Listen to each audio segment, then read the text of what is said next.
তুমি যদি 2027-এর জেনপাস Yuji aspirant হয়ে থাকো তাহলে আজকের ভিডিওটা খুবই গুরুত্বপূর্ণ, কারণ 2026-এ একটা নতুন সাবজেক্ট ইন্ট্রোডিউস হয়েছে। ডাব্লিউবিজেই ওটাকে ইন্ট্রোডিউস করেছে জেনপাস ইউজি এক্সামে, সেটা হচ্ছে হেলথ অ্যাপটিটিউড। এবং প্রথম ব্যাচের স্টুডেন্টরা অলরেডি পরীক্ষা দিয়ে দিয়েছে, তোমরা সেকেন্ড ব্যাচ হতে যাচ্ছ 2027।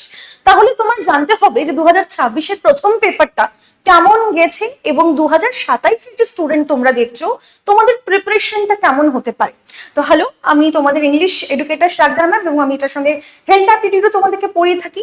সেইটার ব্যাপারে চলো আজকে আমরা কথা বলি। এবং প্রথমেই যেটা আমি তোমাদেরকে আলোচনা তোমাদের সঙ্গে যেটা করব সেটা হচ্ছে আউট অফ দ্য সিলেবাস প্রথমে কোশ্চেন পেপারে কি এসেছে। দেখো, আমি তোমাদেরকে ভয় পাওয়াচ্ছি না, একটা রিয়ালিটি চেক দিচ্ছি যাতে তোমরা 2027-এ কিভাবে তোমরা প্রিপেয়ার করলে তোমার প্রিপারেশনটা বেস্ট হবে এবং তুমি একটা গভর্নমেন্ট সিট ডেফিনেটলি পেতে পারো, সেটার কিন্তু চেষ্টা প্রথম থেকেই আমাদেরকে চালিয়ে যেতে হবে। দেখো, এই প্রথমেই আমি তোমাদেরকে বলতে চাই, এই যে প্রশ্নটা তুমি দেখতে পাচ্ছ, এই প্রশ্নটা বোর্ড যখন সিলেবাস আউট করেছিল ওয়েবসাইটে, তখন এই যে টপিকটা, যেটা কিনা ম্যাটারনাল এন্ড চাইল্ড হেলথ কেয়ারের থেকে আসা একটা প্রশ্ন, সেটা কিন্তু তারা উল্লেখ করেনি। এই প্রশ্নটা 1 মার্কসের ছিল এবং সেটা আউট অফ দ্য সিলেবাস এসছে। আমি তোমাকে আরেকটু ডিটেলে বলি, আজকে আমরা পুরো হেলথ অ্যাপটিটিউডের ব্যাপারটা ডাইসেক্ট করব, পুরো ব্যাপারটাকে আমরা কিন্তু বুঝবো। সেখানে দেখো, বোর্ড আমাদেরকে সিলেবাস কিন্তু এগুলো দিয়েছিল। আমি একটু জুম করি, তোমরা দেখতে পারবে hygiene sanitisation, common disease, healthcare system service, national health policies programs, human anatomy physiology, আর কি আছে, মেন্টাল হেলথ আছে, টেলিহেলথ টেলিমেডিসিন আছে, নিউট্রিশন, ডায়েটারি, এগুলো আমাদেরকে কিন্তু দেওয়া হয়েছিল বোর্ডের দ্বারা। তোমরা চাইলে লেটস ইমপ্রুভ নার্সিং এর ইউটিউব চ্যানেলে ওটার ভিডিও তুমি দেখতে পারো সিলেবাসের। এবার ব্যাপার হচ্ছে, এই সবকিছুর মধ্যে যখন সিলেবাস বোর্ড দিয়েছিল তখন কিন্তু অনেক পরে দিয়েছিল। যখন শব্দ ইনফরমেশন বুলেটিনে পোস্ট হয় যে লজিক্যাল রিজনিং আর নেই, হেলথ অ্যাপটিটিউড আছে, তখন আমি ফটাফট তোমাদের জন্য এই যে সিলেবাস একটা আমি কিউরেট করে দিয়েছিলাম, যেখান থেকে প্রশ্ন একটা কম্পিটিটিভ পরীক্ষার ক্ষেত্রে আসতে পারে। সেখানে দেখো, এইটা একটা পোর্শন, এইটা একটা পোর্শন, ঠিক আছে। এবং দেখো, এই পোর্শনটায় সবাই তোমরা দেখতে পাচ্ছ maternal and child health care কিন্তু আমি উল্লেখ করে দিয়েছিলাম যে এখান থেকেও কিন্তু একটা খুবই গুরুত্বপূর্ণ পোর্শন, এবং সেখান থেকে দেখো একটা প্রশ্ন এসছে। তাহলে আমি যদি কথাটাকে বলি যে এটা পুরোপুরি আউট অফ সিলেবাস, হ্যাঁ আবার নাও, কারণ আমার থেকে লেটস ইমপ্রুভ থেকে যেই বাচ্চারা পড়েছে, আমার থেকে এই পোর্শনটা আমি পড়িয়েছি বাই দ্য ওয়ে। তাহলে এই পোর্শন থেকে আমি ক্লাস পড়িয়েছিলাম, আমি ইউটিউবে ফ্রি ক্লাস নিয়েছি, আমি ব্যাচে পড়িয়েছি। আমার থেকে লেটস ইমপ্রুভ থেকে যারা যারা পড়েছে, মক টেস্ট দিয়েছে, ক্লাস অ্যাটেন্ড করেছে, তাদের এই কোয়েশ্চেন পেরে যাওয়ার কথা। তাহলে আশা করি তোমরা বুঝতে পারছো যে কোথা থেকে কি আসছে। এবার দেখো, তোমরা এই দুটো ভিডিও পেয়ে যাবে। যারা যারা হেলথ অ্যাপটিটিউড কি এবং সাবজেক্ট কি, আমার সিলেবাস আমি যেটা দিয়েছিলাম সেটা তোমরা দেখতে চাও, এই ভিডিওটা দেখতে পারো হোম পেজে গিয়ে লেটস ইমপ্রুভ এর। আর এই হচ্ছে দেখো, ম্যাটারনাল এন্ড চাইল্ড হেলথ কেয়ারের আমি ক্লাস করিয়েছি, 19,000 ভিউজ এখানে এসছে, বাচ্চারা দেখেছে ক্লাসটা, বাচ্চারা করেছে ক্লাসটা। তাহলে আমাদের খুবই গুরুত্বপূর্ণ একটা ব্যাপার আমরা জানলাম যে যখন তুমি কম্পিটিটিভ পরীক্ষার জন্য প্রিপারেশন নিচ্ছ, চেষ্টা করবে আর একটু এক্সট্রা ভাবে পড়াশোনা করার, এটা তোমার বেনিফিটের জন্যই কিন্তু, ঠিক আছে। তাহলে এই 1 মার্কস আমরা দেখলাম, যেটা কিনা out of syllabus according to the board যেটা দেওয়া হয়েছে সেখান থেকে এসেছে। এবং তোমরা যারা যারা আরো বেটার ভাবে প্রিপারেশন করতে চাও, আমি তোমাদেরকে বলবো লেটস ইমপ্রুভ এর অ্যাভেঞ্জার্স ব্যাচ কিন্তু অলরেডি চলে এসেছে, যেখানে হেলথ অ্যাপটিটিউড বলো আর বাকি 4টে সাবজেক্ট, টোটাল 5 সাবজেক্ট আমরা বেস্ট ওয়েতে কিন্তু তোমাদেরকে গাইড করতে চলেছি এবার। অ্যান্ড তার সঙ্গে তোমাদের মক টেস্ট, ভিডিও সলিউশন সবকিছু এইটার মধ্যে অ্যাভেলেবল আছে। এই মুহূর্তে ডিসকাউন্ট চলছে বেটা, তাড়াতাড়ি করে তোমরা যারা যারা চাও ভর্তি হতে, গাইডেন্স নিয়ে পড়তে, আমরা শুধু পড়তে চাই, বাকি কাজ টিচারের উপরে তুমি ছেড়ে দিতে পারো একদম ব্লাইন্ডলি, ঠিক আছে।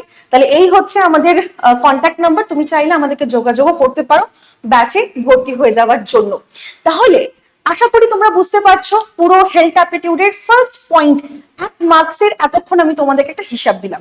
রেস্ট 19 মার্কস কিন্তু এখনো আমাদের সাথে এখনো আছে, যেটাকে আমরা ডাইসেক্ট করবো এবং বুঝবো। আমার হাতে অলরেডি হেলথ অ্যাপটিটিউডের পেপারও আছে। চলো আমরা ওয়েটেজ আরো ভালো মতন আন্ডারস্ট্যান্ড করি। প্রথম 1 মার্কস তো আমি তোমাদেরকে বললাম maternal and child health care থেকে এসেছে।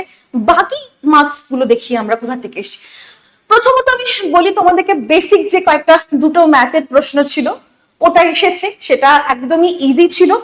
দুটো ম্যাথের প্রশ্ন এসেছিল, ওটা কিভাবে ফেলেছে সেটা একদমই বলা যাচ্ছে না। আচ্ছা, হিউম্যান ফিজিওলজির থেকে আমরা 2 মার্কসের এখানে প্রশ্ন দেখেছিলাম। হরমোন থেকে 1 মার্ক দেখেছি। নিউট্রিশন অ্যান্ড ডায়েট্রিক্স থেকে 1 মার্কসের কোয়েশ্চেন এসেছে। বেসিক অ্যান্ড প্রাইমারি হেলথ, এটার concept and prevention, mainly prevention থেকে কিন্তু জিনিসটা এসেছিল, মেনলি প্রিভেনশন থেকে কিন্তু কোয়েশ্চেনটা করেছিল। ঠিক আছে, আমি এটা প্রিভেনশন মেনশন করে আমি দাগ দিয়ে দিচ্ছি। ঠিক আছে, প্রিভেনশন থেকে কিন্তু কোয়েশ্চেন এসেছে। অলরাইট, নেক্সট দেখো, ভাইটালস প্যারামিটার খুবই গুরুত্বপূর্ণ, এটাও আমি কিন্তু অনেক ভাবে করিয়েছি, সেখান থেকে 2 মার্কস এসছে। Basic health care 2 marks. Hospital departments মানে হচ্ছে তোমার বিভিন্ন হসপিটালের ডিপার্টমেন্ট, সেই ডিপার্টমেন্টে কি সংক্রান্ত কাজ হয় এবং তার যে ডাক্তাররা সেটা কারা আছে তাদেরকে আমরা কি বলি, এবং সেইটারও কিন্তু এখানে তোমাদের 1 মার্কের কোয়েশ্চেন এসেছে। কিন্তু মেনলি তুমি যেইভাবে এসেছে সেটা আমরা লজিক্যাল রিজনিং এর কোয়েশ্চেনের প্যাটার্নে দেখি। মানে একদিকে আমাদের আছে, বলে দিচ্ছি তোমাদেরকে, একদিকে আমাদের দিয়েছে ডাক্তার যেটা এই ট্রিটমেন্ট করে তাকে আমরা কি বলি, যেরকম কি একটা আমি তোমাদেরকে বলছি ডেন্টিস্ট কোলেন, তার পাশে সে কি চিকিৎসা করে, দাঁত দেখে, তো সেটা দেওয়া। তো এরকমই তোমাদেরকে এখানে অড ওয়ান আউটটাকে বের করতে বলছে, যেটা কিনা লজিক্যাল রিজনিং এর বেস্ট কোয়েশ্চেনই একটা জিজ্ঞাসা করেছে, তুমি বলতে পারো। ঠিক আছে, ওকে। আচ্ছা, এবার দেখো কমন ডিজিজের যে চ্যাপ্টারটা, সেখান থেকে 4 মার্কস এসছে, বিভিন্ন রকম ভাবে কোয়েশ্চেন এসছে, বিভিন্ন পোর্শন থেকে খুঁটিয়ে খুঁটিয়ে দিয়েছে, এখানে কিন্তু 4 মার্কস এসছে। অর্থাৎ তুমি বলতে পারো যে পুরো যে হেলথ অ্যাপিকিউরের যে সিলেবাস আছে সেই সিলেবাসের মধ্যে থেকে এই যে টপিকটা, সেখান থেকে কিন্তু সবার থেকে বেশি প্রশ্ন আমরা আসতে দেখেছি 2026-এ। নেক্সট দেখো ফার্স্ট এইড, এখান থেকেও 1 মার্ক আছে। আর স্পেশাল ডেটস, যেটা তোমাদেরকে রাগিব স্যার পড়িয়েছিল, special dates, programme, schemes, national, state, এগুলো সবকিছু কিন্তু করানো হয়েছে, সেখান থেকে কিন্তু 1 মার্ক এসছে। এবং ভ্যাকসিনেশনেরও কিন্তু আমরা 1 মার্ক দেখতে পেরেছি। ঠিক, তাহলে বলো এই সব মিলে আমাদের কি হচ্ছে, আমাদের পুরোটা মিলে কিন্তু 20 মার্ক হচ্ছে, যেখান থেকে আমি অলরেডি তোমাদেরকে বললাম 2 মার্ক যেটা ম্যাথের হচ্ছে সেটা কনফিউশন ছিল, এবং 1 মার্ক যেটা কিনা তোমাদেরকে আমি বললাম maternal and child health care, সেখান থেকে কিন্তু আসছে, সেটা বোর্ড কিন্তু মেনশন একেবারেই কিন্তু করেনি। এবার ব্যাপার হচ্ছে তুমি 2027-এর স্টুডেন্ট হয়ে, একটা অ্যাসপিরেন্ট হয়ে কিভাবে এই বছরটাকে কাজে লাগাবে। দেখো একটা জিনিস আমি তোমাদেরকে বলবো, প্রথমত হচ্ছে first exam paper was easy, প্রথম কিন্তু পেপারটা সহজ হয়েছে। এটা তুমি কম্পেনসেশন নাও, এটা তুমি একটা বোর্ডের তুমি যেটাই বলো না কেন, যে প্রথম পেপারটা কিন্তু অনেকই ইজি এসেছে, এবং আমরা যা পড়িয়েছি সেখান থেকেই এসেছে। যেরকম কি আমি তোমাকে বললাম, যেটা আউট অফ দ্য সিলেবাস ছিল অ্যাকর্ডিং টু দ্য বোর্ড, সেটা কিন্তু লেটস ইমপ্রুভ এর স্টুডেন্টরা যারা আমার থেকে পড়েছো, লাইভ হোক, ইউটিউব হোক, ব্যাচ হোক, তারা ফার্স্ট কোয়েশ্চেন কিন্তু অ্যাটেন্ড করতে পেরেছো। বাট এই বছর সিনারিও চেঞ্জও হতে পারে, তার জন্য তোমাকে অনেক ভালো করে পড়তে হবে। একটা প্লাস পয়েন্ট তোমাদেরকে আমি বলতে চাই, এই যে হেলথ অ্যাটিটিউড চ্যাপ্টারটাকে ভয় পাওয়ার কোনো ব্যাপার না, অনেকটা সিমিলারিটি তুমি বায়োলজি তোমাদের যে সাবজেক্টটা সেটার সঙ্গে তোমরা পেয়ে যাবে, বিকজ বায়োলজির প্রচুর অংশ ফিজিক্যালি স্পেশালি তোমাদের যে ফিজিওলজিক্যাল যে পোর্শনস গুলো আছে, তারপর তোমার সেক্সুয়াল হেলথ যেগুলো আছে সেগুলো ভাবো, এবং বিভিন্ন রকম ভাবে তোমাদের বায়োলজি থেকে কিন্তু রিলেটেড তোমার এই সিলেবাসটা হতে যাচ্ছে, বায়োলজি রিলেটেড তোমাদের কিন্তু এই পুরো জিনিসটা সাবজেক্টটা হচ্ছে, তাই জন্য ভয় পাওয়ার কোনো ব্যাপার নেই।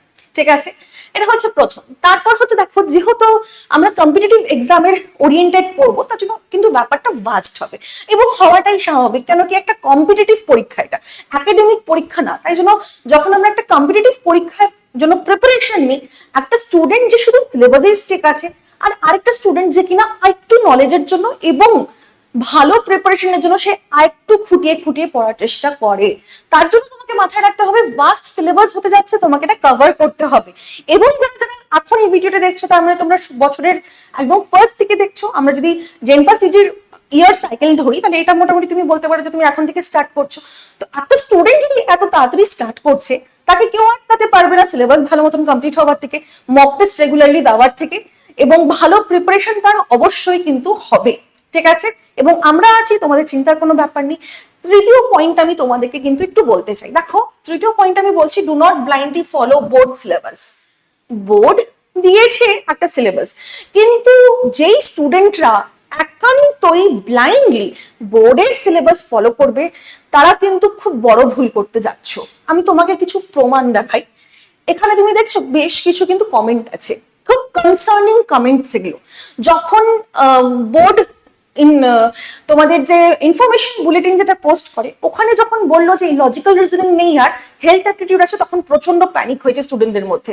এবং আমি তোমাদেরকে বলেওছি, আমি কিন্তু তখনই ইমিডিয়েটলি দুদিনের মাথায় আমি একটা ওভারঅল একটা সিলেবাস কিউরেট করে দিয়েছিলাম বাচ্চাদের হাতে, যে তোমরা টেনশন নিও না, আমরা আছি, আমরা করছি।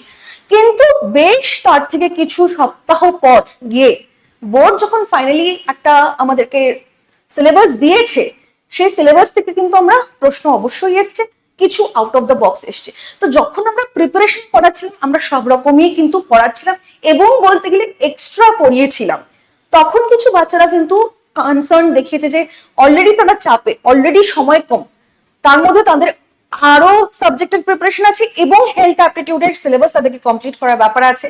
বিভিন্ন স্টুডেন্ট বলছে যে আমরা কেন আউট অফ দ্য সিলেবাস পড়িয়েছি। এইটাই হচ্ছে রিজন যে আমরা কেন আউট অফ দ্য সিলেবাস গিয়ে পড়িয়েছি। কেন কি কম্পিটিটিভ পরীক্ষায় কোনো সময় সিলেবাস বাইন্ডেড হয় না, যেটা একাডেমিক পরীক্ষায় তুমি 11, 12, মাধ্যমিক, ক্লাস 9, 8 কোন তুমি দেখে এসছো। তাই জন্য এখন বড় হয়েছো, কম্পিটিটিভ পরীক্ষায় বসতে যাচ্ছ, তোমার সামনে তুমি শুধুমাত্র তুমি এরকম ভাবে দেখতে পারো পুরোটা ওয়েস্ট বেঙ্গলের মধ্যে স্টুডেন্টরা কমপ্লিট করতে যাচ্ছে। তো সেখানে তুমি যদি সীমাবদ্ধ থেকে যাও, তাহলে তুমি সেটার মধ্যেই থেকে যাবে, তোমার কিন্তু তাহলে গ্রোথ আসবে না, সেখানে তোমার কিন্তু কম্পিটিটিভ পরীক্ষা হ্যাম্পার হতে পারে। তাই জন্য অবশ্যই তোমাদেরকে বলবো, আমরা যেভাবে গাইড করছি সেভাবে করো। Let's improve nursing K follow করো। লেটস ইমপ্রুভ নার্সিং এর কোর্স কিন্তু চলে এসেছে। যারা যারা চাও যে আমি শুধু পড়তে চাই, আমার কিচ্ছু আমি জানি না, কোর্সে ঢুকে যাও, আমরা তোমাদের আছি 100% ভাবে বেস্ট এন্ড বেস্ট দিয়ে তোমাদেরকে কমপ্লিটলি সিলেবাস কভার করতে, এবং আনুষঙ্গিক যা যা একটা স্টুডেন্টের প্রয়োজন পড়ে পরীক্ষা ক্র্যাক করার জন্য, সেগুলো আমরা সব দিই। ইভেন বলতে গেলে let's improve is the number 1 batch বলতে পারো, নাম্বার 1 ইউটিউব চ্যানেল বলতে পারো in the JENPAS UG category. তুমি সার্চ করো, তুমি দেখে নাও, যেটাই করবে করো, কিন্তু আমাকে কমেন্টে অবশ্যই জানিও যে এই আজকের ভিডিওটা যেটা আমি তোমাদের জন্য এত অ্যানালিসিস করে বানাচ্ছি, এটা তোমাদের কেমন লাগছে। যদি তোমরা ড্রপার হয়ে থাকো, দেখো তোমরা অলরেডি পরীক্ষা দিয়েছো, রাইট, তোমরা এটাকে ফেস করেছো, তোমরা তাড়াহুড়োয় পড়েছো, তোমাদের টাইম ছিল কম হাতে, তাও তোমরা প্রেসারে করেছো। এবং যদি এই বছর তুমি ভাবছো যে না আমার হওয়ার চান্স নেই, কিন্তু আরেক বছর তুমি দিতে রাজি আছো, অবশ্যই এটাকে কমেন্ট করে আমাকে জানাও। আর অবশ্যই এটাকে তোমরা শেয়ার করো তোমাদের জেনপাস ইউজি অ্যাসপিরেন্ট ফ্রেন্ডসদের সঙ্গে, এবং let us know in the comment what do you think. দেখা হবে আরেকটা একটা ভিডিওতে। আমি তোমাদের জন্য আরো জেনপাস ইউজির বিভিন্ন রকমের কন্টেন্ট নিয়ে আসবো, তার জন্য চ্যানেলটাকে সাবস্ক্রাইব করে রেখো। ওকে, বাই বাই।